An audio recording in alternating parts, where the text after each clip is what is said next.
The NBA Gambling Podcast on the Sports Game Podcast Network is brought to you by Onyx Fantasy. They're coming to customers by just $5. Get $100 bonus funds. Use promo code NBA SGPN.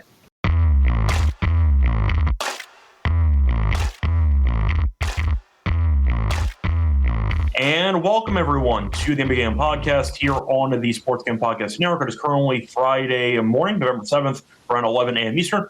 Scott Show want to be joined by Lonte and Smith together to break down the games for NBA Cup action here on Friday. Lonte, we had one game yesterday.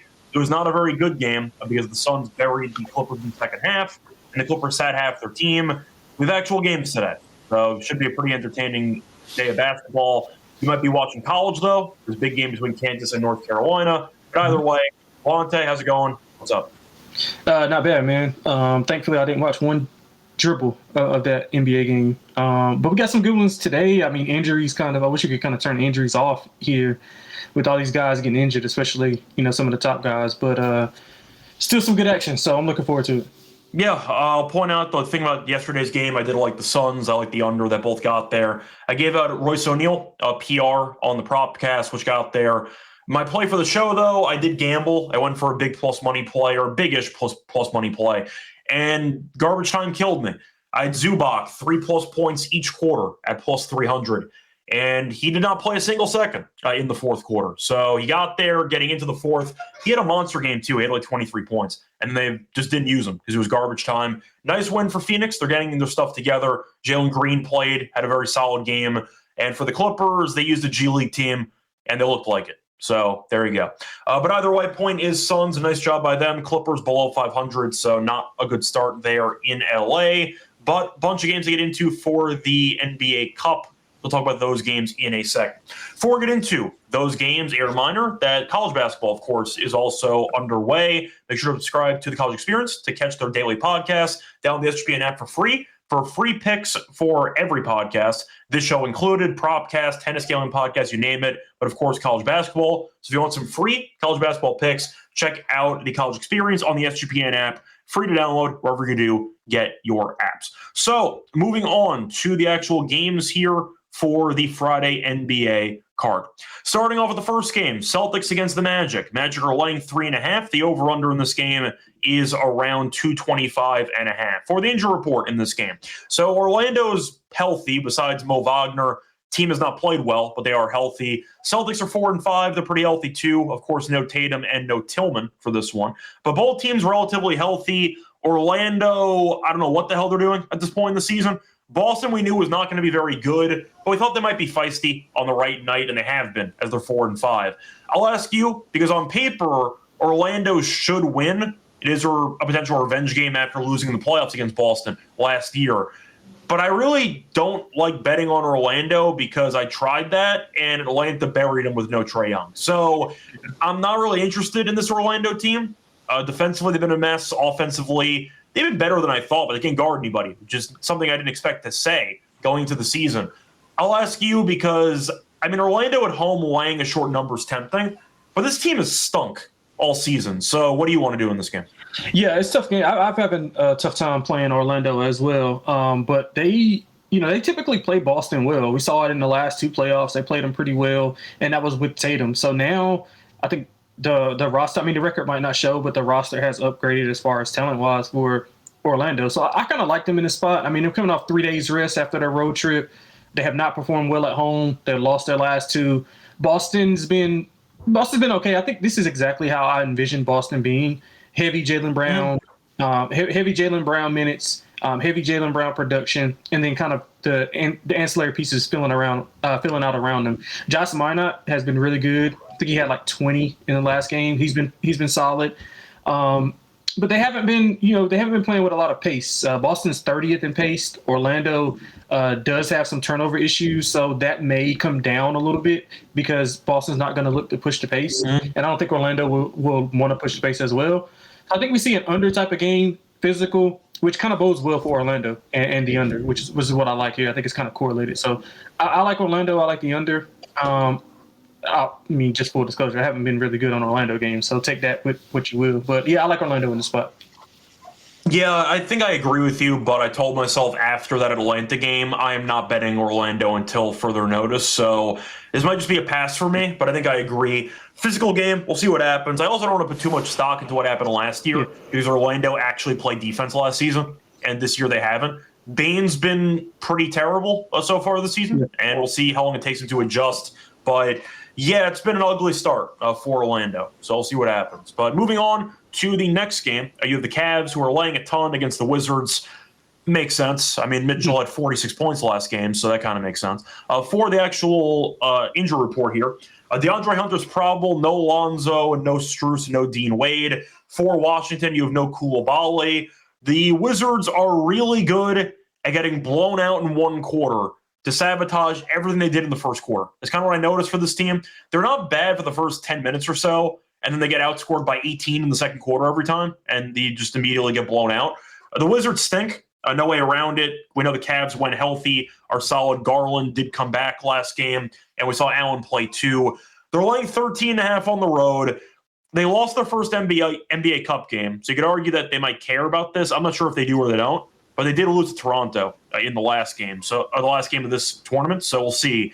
The Wizards, though, are horrific, and the Cavs should get whatever they want in this game. So it really comes down to if you're picking Washington offensively to score 110 plus points, because Cleveland's probably walking into 120.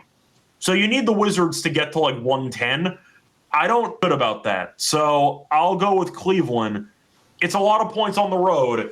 I get that. But Cleveland at relative full strength with a pretty healthy starting lineup is enough for me. The Wizards don't really know what they are. They have some young talent. I don't know how well they mesh together. Apparently not well at all. And you got Middleton and McCollum, who are just veterans, jacking up shots. I'm not interested, and I do think Cleveland should dominate on the glass in this game. So give me Cleveland minus 13.5. They might win this game by like 25. Yeah, I would probably go that way as well, but I like the over. I think you laid it out perfectly.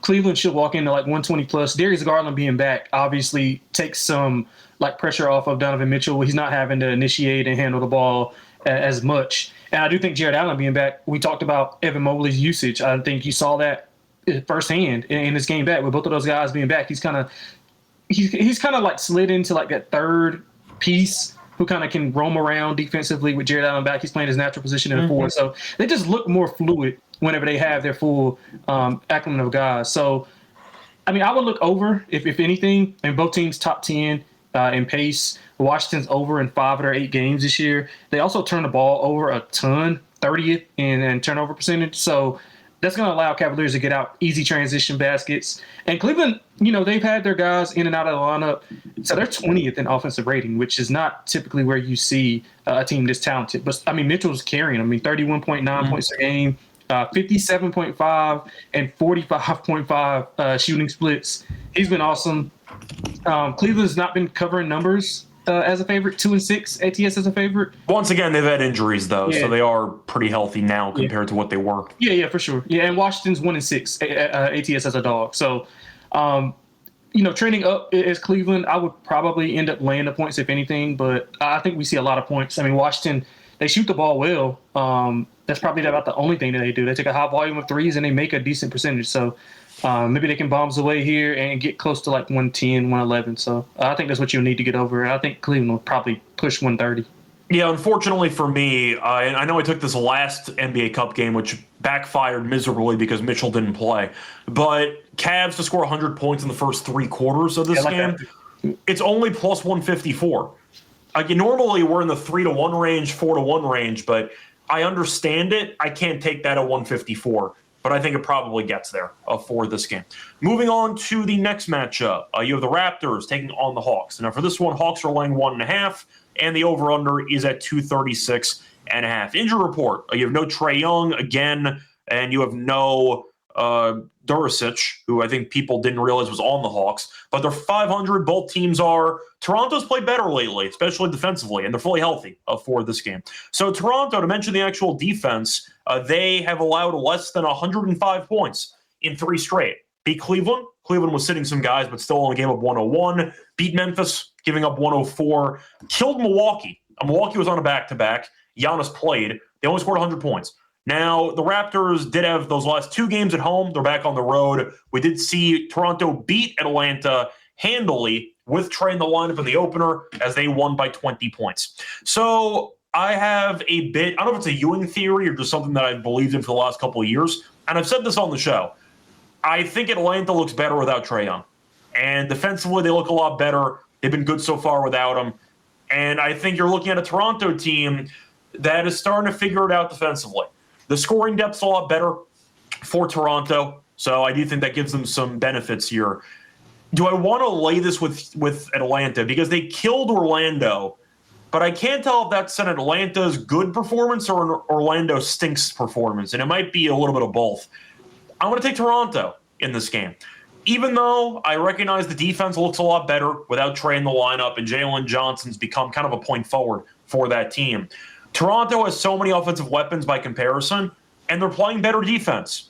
I think Toronto has value getting plus money, a small amount of plus money, when they won the first meeting by 20 points. So give me Toronto at a small plus money price. I think these teams are pretty even, but Toronto's healthier, and right now they're deeper. So I'll take Toronto on the money line. Yeah, this is a good matchup. I agree with you. Both teams really, really similar, which is why I think the game probably should be like where it is. Maybe a pick, I think you could probably argue. But, I mean, Atlanta's 3-1 last 4, 2 of those without Trae. Toronto's won and covered their last 3.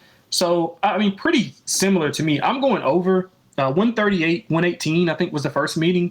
Mm-hmm. And I don't think Toronto particularly played well. They just kind of turned a lot of, turnovers in the offense, in the easy offense. There was one stretch there in the second quarter where they went on like a 20-point run and the game was over at that point. Yeah, but like outside of that, they didn't play particularly well. I mean, obviously putting up 138 points is good, but like just from a game flow perspective, it wasn't there. But they've kind of owned that. Pirtle being back actually adds some rim protection there. But again, I just think that the Atlanta front line is really athletic, is really good. So Pirtle could struggle there. So I think they'll be able to get to the rim with ease. Toronto also has turnover issues, so we could see both teams kind of turn the ball over and getting out in transition. Toronto both teams actually are 4-4 to the over, so not a ton of like overarching things to push me over one edge. I just think the game flow is gonna, be really, really fast paced, a lot of layups, a lot of threes. So I'm going over. I would look at, I don't know where to talk about it, but I like Scotty Barnes, like PRA. I think I've been on that all year. In 15 games against Atlanta, 20.5, 7.9, 5.4 assists per game. He had 22, 9, and 6 in the first meeting. His PRA has been like right around like 31. I think that's really, really low because he's averaging like 20 points. So, I'm going to take his PRA as well. But I do think the game goes over. As far as the side, I would probably, if I had to, I would just play Atlanta at home. I don't really love it, though. Yeah, I saw somebody mentioning in the comment section that Darko, Toronto's coach, is 4-1 against Atlanta, so I'll see what happens. But I'll go for Toronto just for more scoring depth, and I do like how the defense is finally getting into form for that team. Moving on to the next game, you have the Pistons taking on the Nets on a one-game win streak. Cam Thomas got injured 6 minutes in, and they beat Indiana. Is Indiana good? Absolutely not. So I don't know if that means anything, but a win's a win. For Detroit, they've been very good. Slow start to the season. Now they are currently 6-2. Duran had a 20-20 game, and Cade is doing Cade things as he has been really, really good. Detroit's laying 10.5 on the road. Over-under is 226.5. Lonte, I'll ask you, no Cam Thomas. You could argue makes the team better. Who knows? We'll see what happens there. But Detroit's been playing good basketball. There's some injuries. No Ivy, no Tobias Harris. Levert's questionable, and Sasser is still out. But Cunningham's been a man possessed. We've seen Sarr look pretty good. Duran's been great, and the Nets center depth is not very good. So I think Duran might have a monster game in this one. However, 10.5 on the road is a lot. I'll ask you, do you think the Nets bring any confidence back to Brooklyn, or do you think they get buried? Well, I think it's intriguing that Detroit has struggled early on, but then they've kind of put teams away late in the game. So maybe you want to look at Brooklyn first half. I would look there. But that would be the only way I would look. I think the number is probably about right. So the thing with the Pistons is they've been really relying on Cade for obvious reasons. That's what you want to do. Yeah. They're off to their best start since like 08, 09, if I'm not mistaken. And Cade's averaging 28.8 in his last 4. Yep. He scored 19 fourth quarter points in back-to-back games. So I would look at Cade. I mean, I know it's early. Obviously, a lot of time left, but kind of look for him for like clutch player of the year because that's like clutch stuff. And it's not like they've been, like middling of the pack, like the score. They've been down in a lot of those situations. He's kind of wheeled them back. I think about the game versus Memphis, even versus Utah. They were down early. They actually trailed at the half by like 1 or 2 against Utah. So I'm looking at maybe a Pistons second half if the game is a little bit tight. Pistons should own the glass, like you talked about. During PR is pretty auto bet right now. Brooklyn's 26th in rebounding. They're 6-2. Detroit is 6-2 ATS, 4-1 as a favorite. I mean, you said about the Cam Thomas thing. I mean, they might be better, but like when they need a bucket, like they don't have a guy who's going to go get it. So it's kind of it's kind of a tug and pull type of situation. So I can only look at Detroit in the game, but like I said, I think if you want to like do some type of cute thing, you can go Detroit first. I mean, Brooklyn first half, and then Detroit in the second half. Yeah, so I actually thought about the under in this game because I don't trust the Nets offensively, and Detroit offensively has not been amazing per se. You mentioned that Cade's been great in the fourth quarter, which is true, except the problem is, once again, you need Cade to go God mode in the fourth quarter against two teams that have not been very good so far this season. I was going to actually consider the Nets first half because you were mentioning Detroit kind of messing around against Utah, not playing that well in the first half of the season. Detroit does rank 24th in first half point differential at negative 2.6. The problem is, do you know who's last in first half point differential? That is correct. I'm going to tell you, though, the Grizzlies are second lowest, or second worst, at negative 6.8. Second worst. Do you want to guess what the Nets are? Minus 11.3. They are minus 12.6. Close. So they are arguably double the negative point differential of the second worst first half team in the league.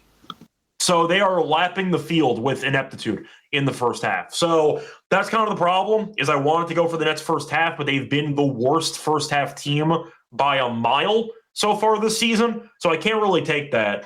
I'll go for the under in this game. Then the Nets might hang in there, actually. I don't know if I want to lay 10.5 with Detroit. They had to have a nice second half there against Utah. Memphis has been struggling. That game was close for a decent portion of it. I might not mind the Nets plus the points, actually. I don't want to lay this with Detroit on the road, but I think Detroit wins. I think Duren has a solid game. Cade maybe has a double-double. But either way, I don't want to lay 10.5 on the road with this Detroit team. Anyway, before we get into the rest of the card for Friday, a reminder that we are brought to you by our sponsor, MyBook.ag, using to bet on football, basketball, hockey, college basketball, of course, and other sports. You also can use crypto for funding your account and get nice payouts with crypto. When you head to MyBook.ag, use code SGPN for a special 100% bet back bonus up to $5 for customers. Book the G promo code SGPN. We're also brought to you by Novig, the number one prediction market for sports in America. Gives them great prices. Shop around. Novig does have a lot of reduced juice lines. Check it out. Available in 30+ states. Download the Novig app when you do so. $50 to spend, just $5 if use our promo code SGPN and extra Novig. Promo code SGPN. Welcome back, everyone, to the McGammon Podcast. Finished going through the first couple games for Friday. Time to go on into the next game on the card. Moving on to a battle of two Texas teams. You have the Rockets taking on the Spurs.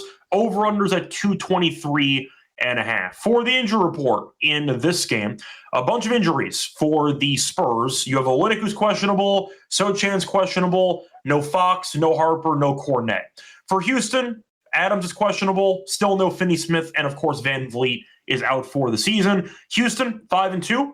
So after losing two of their first, I think it was 3 games, they've been on fire lately. For San Antonio, bunch of injuries to the backcourt, and either way, we saw them lose a heartbreaker to the Lakers after the final 3 minutes took about 3 hours, but they ended up losing that game at the end. Either way, though, Spurs are at home. Wemby has not played well the last 2 games. You could argue that this matchup is not great for Wemby, because the Rockets have a lot of size, whether Adams plays or not. Capella had a pretty decent game off the bench last time out.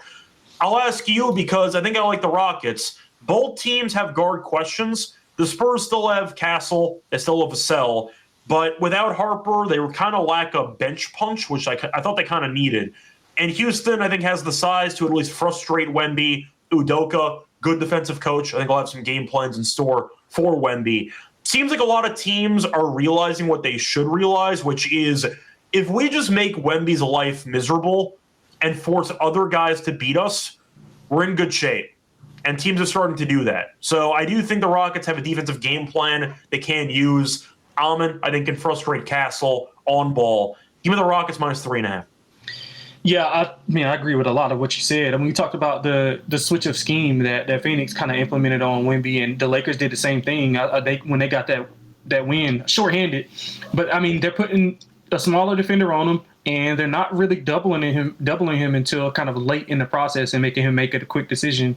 And the Spurs don't have shooters, which is why I kind of like Houston here. And I'll admit I was completely wrong on Houston coming in. I thought they would struggle like really bad. Well, we weren't wrong in the first like 3 games. Unfortunately, they realized, we're just more talented than everyone else, and they just started winning every game. I mean, they got a great coaching staff. I mean, Ime's a really good coach, and I mean, I just was completely wrong. I mean, they're the best, like highest power rated team in the sport right now. They're really even over OKC. Yeah, I think so. Until OKC gets healthy. I mean, they're just okay. I was going to say, well, you could say without J-Dub, sure. Yeah. With J-Dub, of course, I'm still taking. Right now, and then it'll take J-Dub about a month or so to kind of get back acclimated and back to himself. So like right now, pretty close power rating wise, but I think I would edge out Houston. I mean, they've been really good. They've been winning games like coming from behind. They've been winning games high scoring. They're winning games low scoring. I think that's the tell of a good team is how you win games and are you able to win in any type of matchup. And I think they've been able to do that. And I think it takes a certain team to be able to beat Houston. You got to be able to be physical on the glass. You got to have multiple bigs who can contend and keep them off the offensive glass. And you got to be able to knock down shots. I mean, the Spurs are without Cornette, who typically, brings Wemby to the 4, which is how he's been dominant early on. And without Cornette, Wemby's back to the 5. The Spurs don't have shooting. They obviously don't have a point guard. So that bodes well for Houston. Like, they can pressure the ball. Castle's he's not a point guard. He's more of a slashing 2 guard. Mm-hmm. So he's a combo. Yeah. So that's a problem right there. Amin is probably going to be on him. Vassell will probably, I guess he would take over ball handling duties, and I don't really love that because he's your best shooter and you want him, kind of spotting up. So I mean, all these things do not bode well for the Spurs. I know it's probably a good spot, and they're coming off a couple of those losses, but I mean, Houston's 4-0 ATS on the road. San Antonio is 2-0-1 at home ATS, but Houston's been destroying teams. The last 5 opponents they've outscored by 19.2 points per game. That was the concern, was the offense, which I thought the spacing would be a problem, the lack of 3-point shooting. It has not been. They've just been winning games. Yeah, exactly, and that's what I was completely wrong about. And Wemby, you talked about his struggles. 9 field goal makes in his last 2 games, 9 free throw makes. They're setting extra bodies because they're looking around and you're seeing either Vassell, Keldon Johnson, a couple other guys, and you're saying, sure, we'd rather have them beat us than Wemby. And right now, Sporting Cast, not as good as people thought. Yeah, and they can't knock down shots. I mean, Wemby can't knock down shots either. I mean, he's 2 of 12 from 3 in his last 3. So I like Houston here as well. This came up. I think it opened 2 and it got bid up a little bit. So, but I still like Houston to kind of get it done. But I think it will be a good game. I think the coaching staff of the Spurs will figure out something. Obviously, playing in a big game, Texas rivalry, so to speak.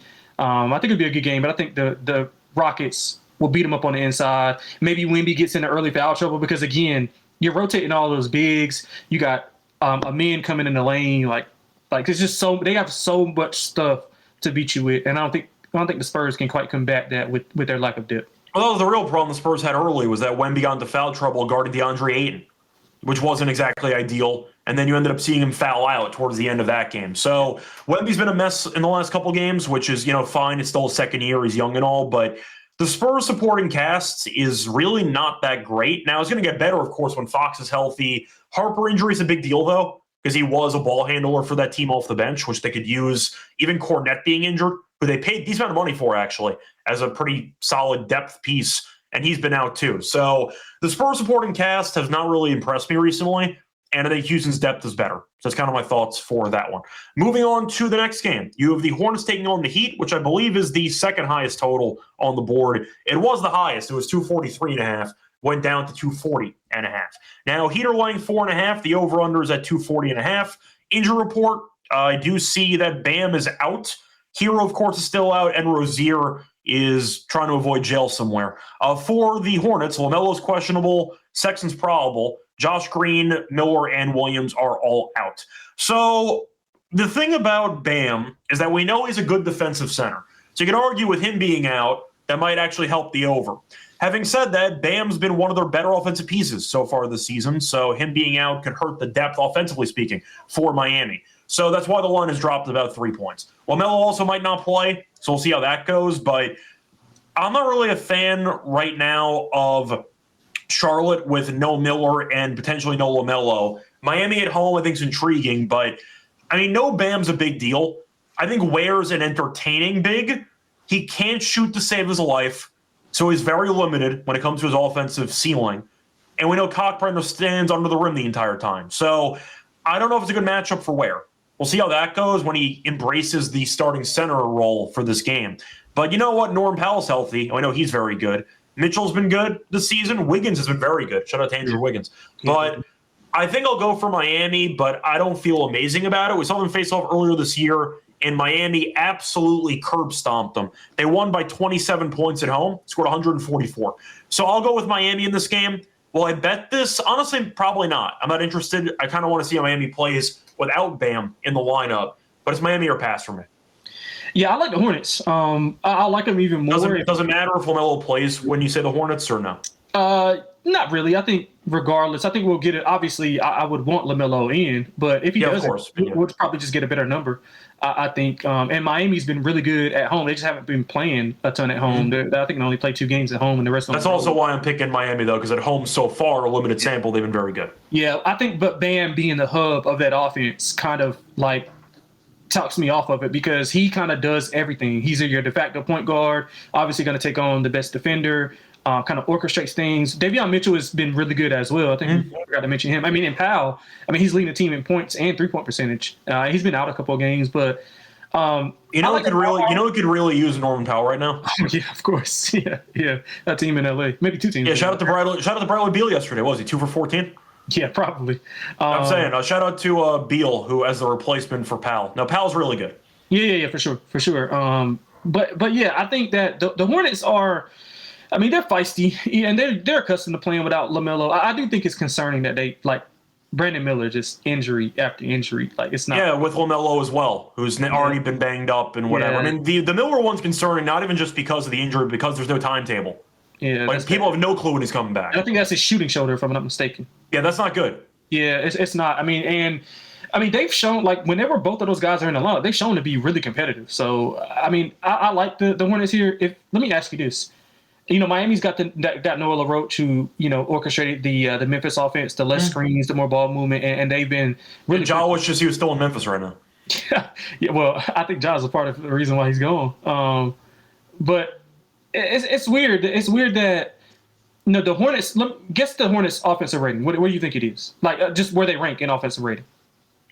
Well, they play with a bunch of pace, so I don't know if the rating's actually good or if they're just playing fast. I'm going to say that it's better than you. I'm going to say it's above half, but at the same point, not as dominant as people might think. So I'm going to go with 13th. So Miami's 14th, and they obviously score the most points in the league. The Hornets are 7th in offensive rating. That's better than I thought. And this is without LaMelo for past few games, and Miller I think only played the first game and then half of the second game, right? So like they've been really good offensively. The thing that I struggled with is why they don't play well defensively, and that's kind of what they hung their hat on last year. And I think they got some good defensive pieces, especially with Kalkbrenner in the middle. But that's really concerning. I had to look deeper into it, but I'm wondering why. Charles Lee was really good defensively in his first season. But just right now, they're just not playing. I think they're like 23rd in defensive rating. And that could be kind of opponent-based, but I'm interested to see why that's the case. But I like the Hornets, man. I think it'll be a slower-paced game. I like under as well. So Hornets under. Oh, I'm going to redeem myself here because I pulled up the NBA advanced team rankings. According to NBA.com, Hornets rank 11th. So take that. It was closer than you might have thought. 7th, in the offensive rating? According to NBA.com, it says the Hornets are 11th in offensive rating. It says Miami's still 14th. So, cleaning the glass, they got them. Suddenly, my 13th guess was not that bad. So there you go. I gained some spots. But point is, both teams pretty similar. Both teams top 5 in pace. Miami number 1. Both teams are top half offensively and defensive rating. Miami's 7th. So they play fast, but they still get after it. And Charlotte's 24th. Yeah, for sure. You mentioned Lee, who you thought would bring a bit more defensive integrity to this team. A lot of it is personnel. LaMelo could not care less about defense. And Miles Bridges but I does mean, not care either. yeah, they were like top half last year. Just saying, you need the personnel to buy in. They were top half because LaMelo missed about 80 games last season. Like, I feel like it factors in when your star players are given the freedom of not getting punished for not guarding anybody. It's been a free-for-all for LaMelo's entire career over in Charlotte. So as long as he's around, you could argue kind of like Trey in Atlanta. You're not going to be a good defensive team if he's your point guard, because the team's going to sacrifice the bad defense for the playmaking and the offensive responsibility, which is not going to work long term because they're killing you defensively. So I think Lee wants to have a good defensive team. I just think his roster isn't equipped to handle that. So that's kind of how I look at it. But LaMelo and Bridges together, I mean, that's just not going to be a good defensive team. I don't care if Phil Jackson's the head coach. Like, they're not going to be playing any defense on that team. So my thoughts there. I'll go for Miami in this one, but not really a strong opinion. Moving on to the next game, the Mavericks taking on the Grizzlies. Where is that drop? Because it's definitely warranted for this game. These teams stink. That's what I have to say about this one. For the actual spread in this game, Grizzlies laying 4.5 at home. The over-under's 232.5. So Dallas can't even beat the Wizards or the Pelicans. Not a good look for Dallas. Flag had a pretty open jumper to tie the game. He missed it, and the Pelicans ended up dribbling the clock out. As for Memphis, it's been UGLY ugly. It's been really bad for Ja, especially for the last couple games. So, look, we know Ja doesn't want to be there. Durant knows that Morant doesn't want to be there because he was calling out the Morant parents sitting courtside. You see that? You know what I'm talking about? I don't know if you saw that on social media. Battling back and forth, yeah. I mean, KD loves that. Like, did you watch the documentary? I did not. Was it good? Yeah. I mean, that's what he lives for. So, you know. Yeah, he lives for that. That's why he's a Twitter troll. It's his thing on social media. But yeah, the point is when Houston was beating Memphis, I did have the alt spread for Houston, so thank you for covering that. Durant was like having playful banter with Morant's parents, talking about how it's his last week here, might as well pack up your stuff. Like, it's a running joke right now in the NBA that Ja is just going to be traded at some point and that he doesn't want to be there. Now, I'm not saying Ja is fully tanking his actual stock in order to be traded. I'm not accusing him of being Vince Carter on the Raptors. But, I mean, the stats kind of speak for themselves. I mean, he has been so terrible over the last couple of games. And, of course, the Grizzlies have been quite bad because Ja can't hit a shot. So to read off the last couple of games, just for reference here, in Ja's last 3 games, 14.3 points per game, 28.6% from the floor, 5.9% from 3. He's 1 for 17 from 3 in the last 3 games. It's disgusting. Now, Dallas is terrible. I'll give you that. For the injury report for these teams, you're looking at no Jerome, no Pippen, no Edey, no Clark. And for Dallas, Davis is doubtful, no Exum, no Kyrie, and no Lively. Now, the lack of size for Memphis is a problem in this matchup because even without Lively, you still have Gafford, you still have Flag, you still have PJ. PJ's been really good the last couple of games. So shout out to him. I called him out, and he's been good ever since. He's had 11-plus rebounds in 3 of the last 4. He's had a double-double in 2 straight games. So I might go Dallas, actually, not because I like Dallas, but because I want nothing to do with Memphis at all, especially laying points. Until Ja gets his joy back, Jimmy Butler should sue him for copyright because he stole his entire line there. I can't take Memphis. Like, laying 4.5 is absurd. I get Dallas stinks, but at least they can rebound. That counts for something. Give me Dallas on the money line, actually. I'll blindly fade Memphis until they win a game. But if Ja's going to keep putting up tour dates, I'm not going to back this team laying laying 2 possessions at home. Give me Dallas money line, as ugly as that sounds. Yeah, I got no interest in this game. You asked me the last episode, what would I need to bet Memphis in? I mean, we didn't get it in the last game that they played. I think this is a big game for Memphis and what Ja is like what he's about. Like, is he going to take some kind of onus and play a lot better? Now, he's not like, I don't think he's like tanking. No, I agree. The issue is he can't shoot.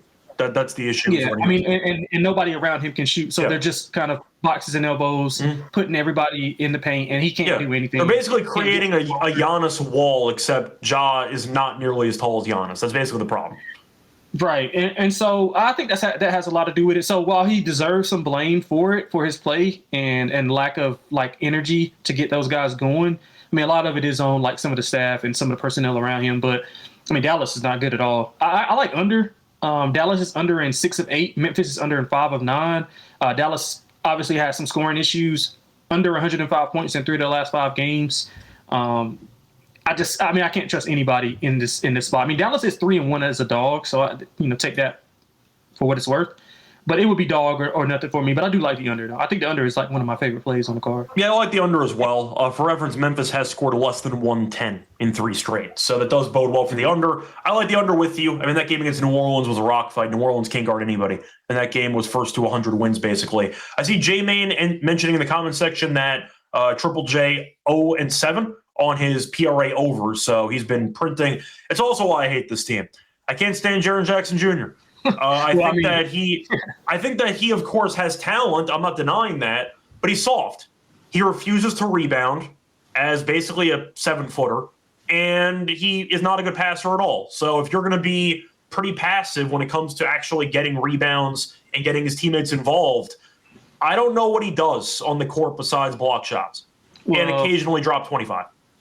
Yeah, I mean, he's thankful that Ja's in the news for his play because he's not getting roasted. He's awful. He's been horrible. And I mean, last game he had 2 shot attempts in the first half. Jock Landale had like 2 shot attempts in 3 possessions. So I mean, he's just not being aggressive. I don't know if that's kind of like a stand for him.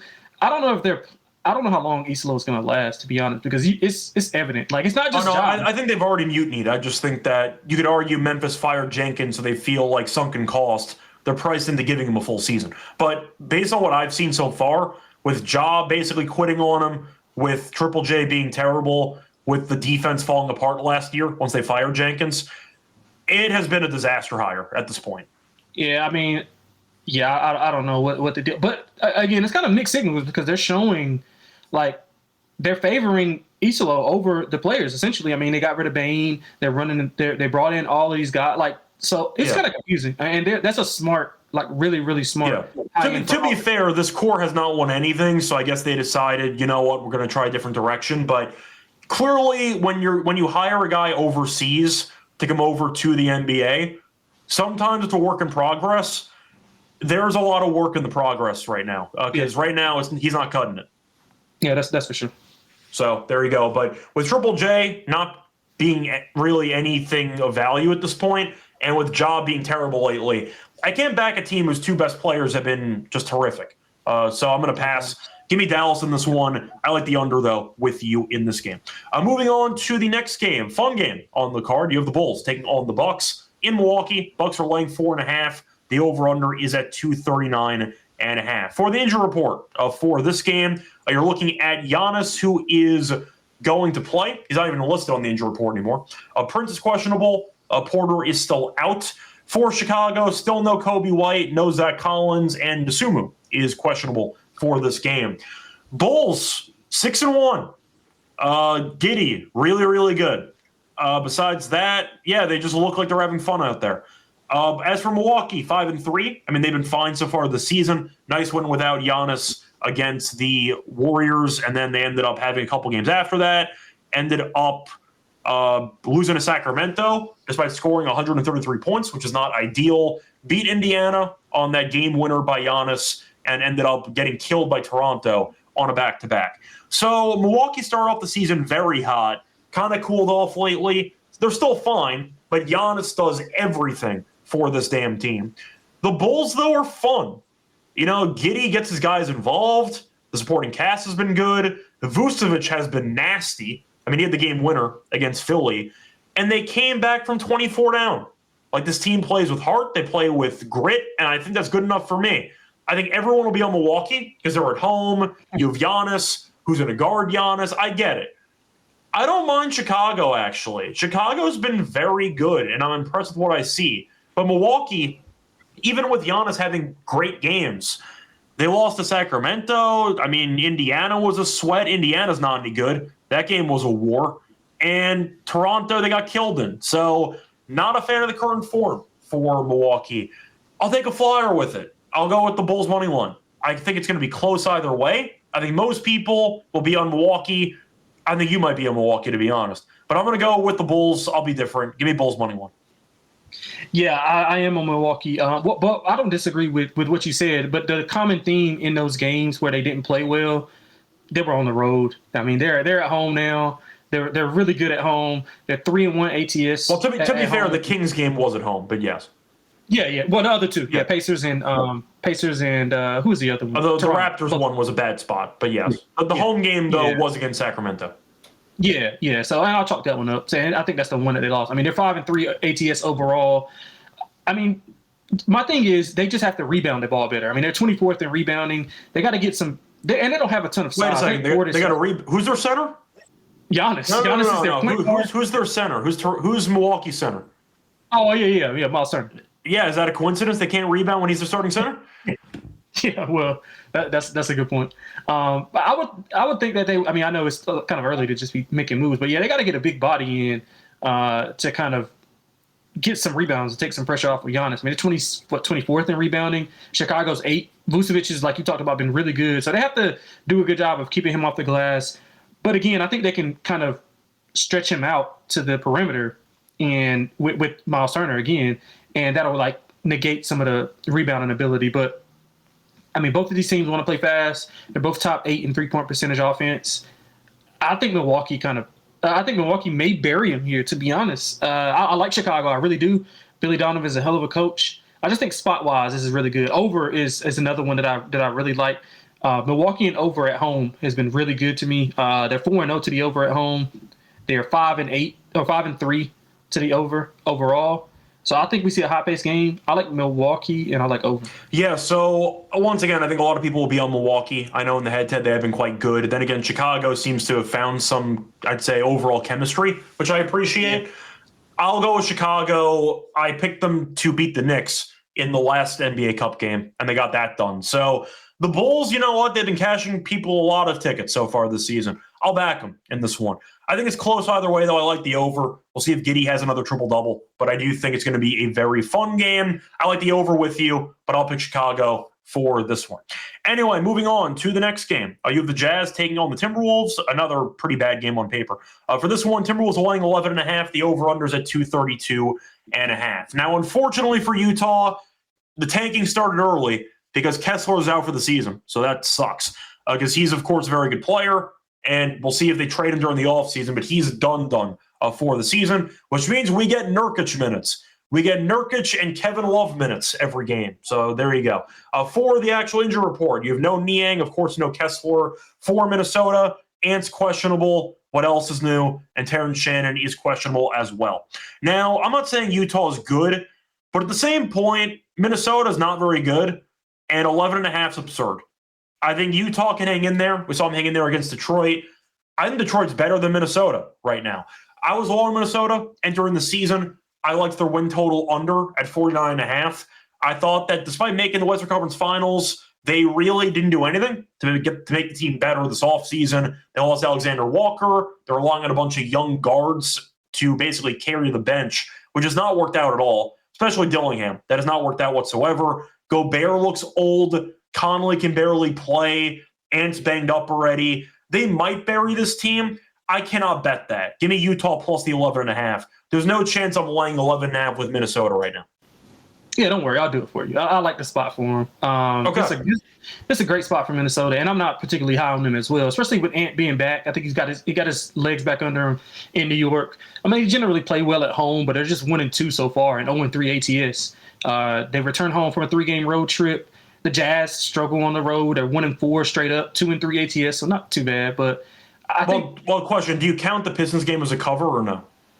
Yeah, I do. Yeah. Okay, because some books had 11.5, some had 10.5. So I wasn't. Yeah. I mean, just depending on where you grade it at, but I think just mostly consensus. I think probably cover more books than not. So, but rebounding has to be better for Minnesota. I mean, the Jazz are really good on the glass. I think you can probably filter out some of the Kessler stuff, and they still would be pretty good on the glass, especially on offensive glass. So Minnesota has to be better, more physical. I think you'll see some two big lineups with Nas and Gobert kind of to control the glass.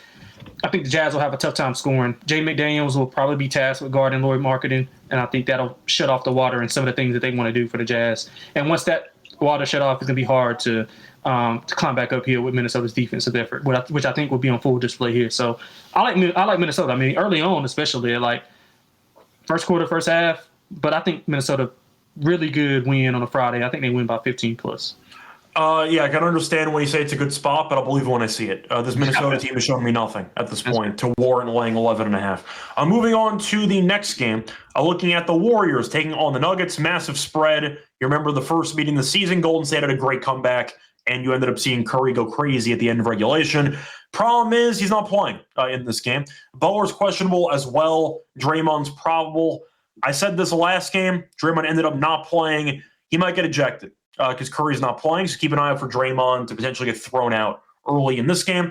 Denver, though, revenge on their minds. They are pretty healthy for this game. In fact, they're fully healthy for this game.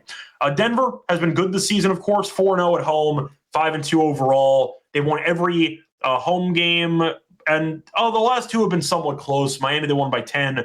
Bam did get hurt early in that game. Jokic had a monster triple-double in the third quarter. And they beat the Kings before that, 130-124. Point is, the Nuggets are playing well, and Golden State's missing a ton of guys.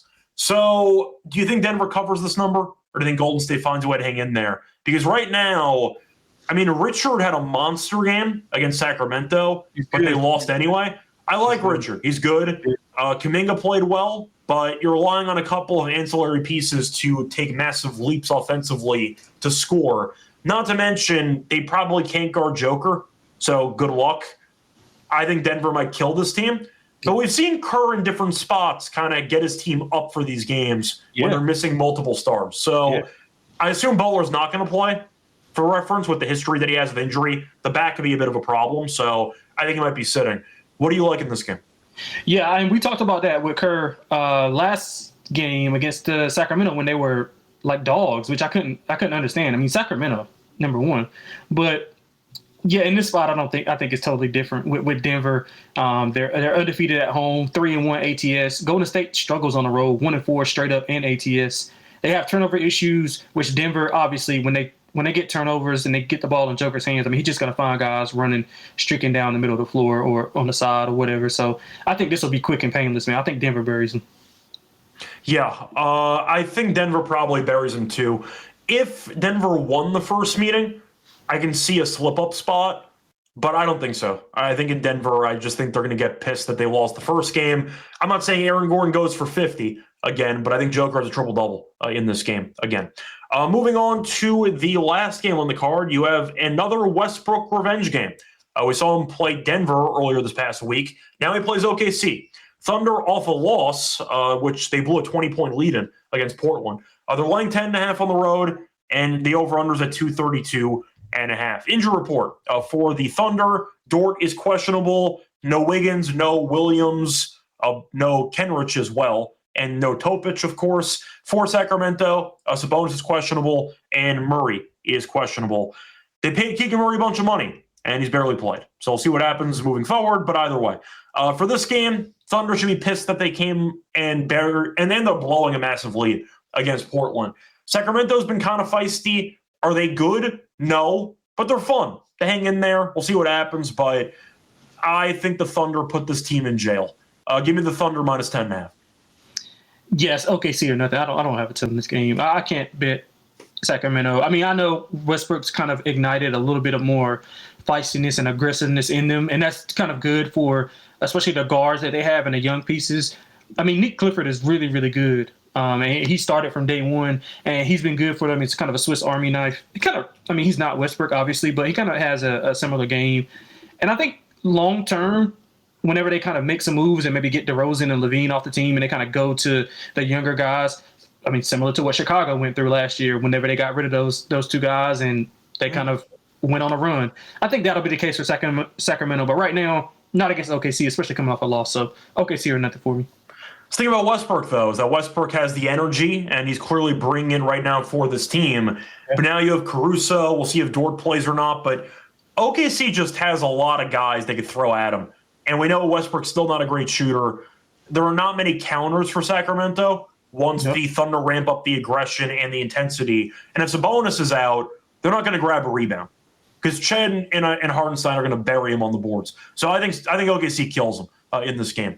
For this one. Anyway, to wrap it up for all the games for Friday, time to run into the lock and dog picks. Before we get into the lock and dog, reminder, brought to you by our sponsor, Arnold Fantasy. We're going to give out an entry in a second. To play Fast Pick Entry, chance to win 5,000 times. Your entry pick higher or lower on your favorite player stats. And a reminder, they have a new offer for new customers. Play just $5 and $100 bonus funds. Use promo code NBA SGPN. We're also brought to you by Rhythm. So they're off to a great start in college football, the NFL, and now they added NBA. They also have college basketball. If you do want some model thoughts there, give away cash prizes every week for tracking your bets in the ad. Track 5 bets of the same type of from a model that you build, and you can win 1K. Track 5 bets from a model that you build, and you can win 1K. And also, there's a discount code that we have with Rhythm. So if you use the code SGPN25 when you download the app, you get a quarter first month. Download Rhythm. Once again, promo code SGPN25 for a quarter off your first month.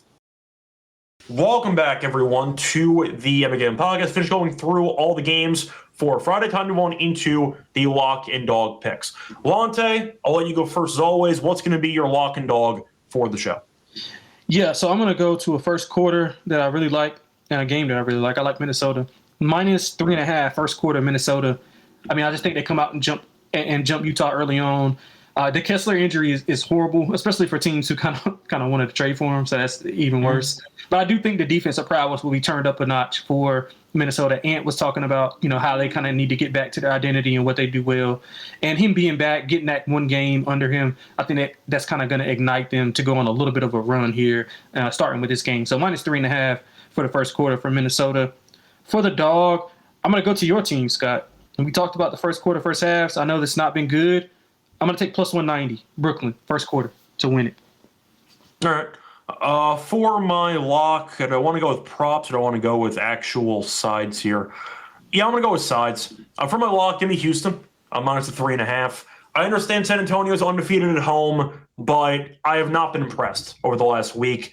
I think the Harper injury is actually massive because with Fox being out, at least Harper could recreate some of the quickness and the creativity, and now they have nothing when it comes to actual guard depth and guard creativity. So I know Houston's been great. They've won 5 in a row. I mean, they've been really, really good. All 5 wins by 8+ points. Spurs, though, they lost to Phoenix. They lost to LA. The 3 home wins they have this season were against Brooklyn, Toronto, and Miami. So definitely, I'd say a pretty average level of competition there. But the point is, Houston's the better team, simply put. Teams are starting to get creative with guarding Wemby, forcing other guys to beat them, and they haven't been able to do so. But with no Harper, no Fox, with no Cornette as well for another depth big, Sochan's banged up too. It's a brutal matchup. Wemby's the only guy there that's going to rebound. I mean, Sochan and Olynyk are both questionable, and now you're against, I can't even say Twin Towers, because Houston has 7 towers. So they just have a bunch of guys that they can use in terms of rebounding. It's a really bad matchup, in my opinion, for San Antonio. And Houston did me a solid covering an alt spread against Memphis in the last episode that I gave them out on. Give me Houston -3.5 as my lock for the show. For the dog here, do I want to go Chicago? Because I do think that Milwaukee is going to be in a very close game throughout. Or do I want to go for a player prop in this game? You know what? I think I'm just going to go for the other approach here. I'll take an alt spread.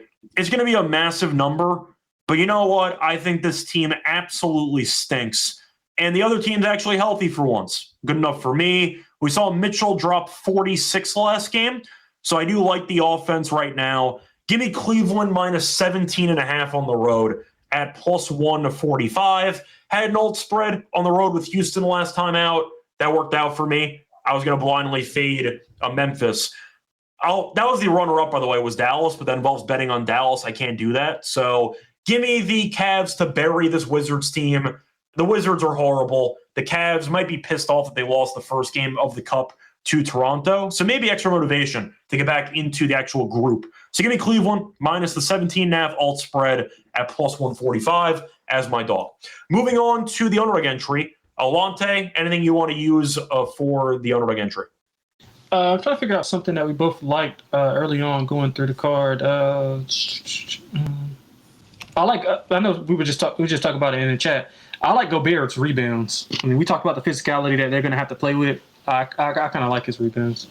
Yeah, I might blindly start taking opposing centers against Nurkic because he can't move. Yeah.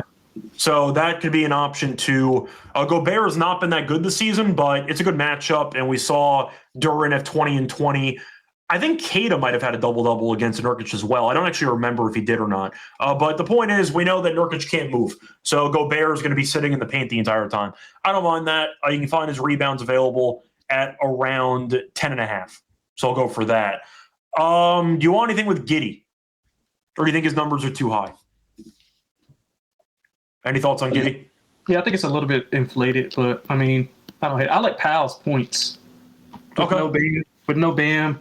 The perimeter. We talked about the perimeter defense for Charlotte. So I think that's a good spot. I mean, he's averaging like 23 a game, if I'm not mistaken. So yeah, problem is his points are already juiced up. His points are at I think it's 22.5, 23.5 on underdog, which is a bit high, but yeah, I understand it. Yeah, one thing I've been betting and I love Scotty Barnes PRA.